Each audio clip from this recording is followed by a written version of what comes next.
Pwede mo nang kalagyan tong tali. Pangako hindi ako tatakas. Anong tingin mo sa akin? Ito. Madaling maloko.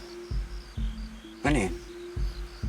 Kayong mga mayaman lang yung pwede manggulang sa amin? Bakit napunta sa pagiging mayaman ang usapan natin? Nakakalimutan mo ata na nagsimula to dahil ganid sa yaman yung tatay mo. Na pinapatay niya yung nanay ko nang dahil lang sa lupa. Alam mo, hindi ko alam kung maaawa ba ako sa'yo o matatawa.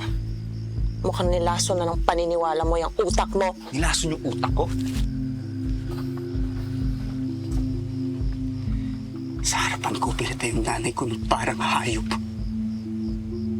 Parang hayop. Kaya ikaw yung magiging kabayaran ng tatay mo sa lahat ng kasalanan niya. Kung mamatay ka man, wala akong pake. Pero gusto ko lang malaman mo na hindi yun sapat na kapalit sa buhay ng nanay ko. Naintindihan mo yun? Naintindihan mo?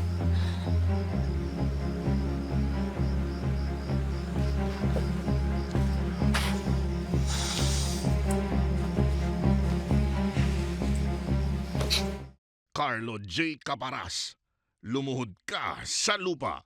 Weekdays sa Hapon Champion.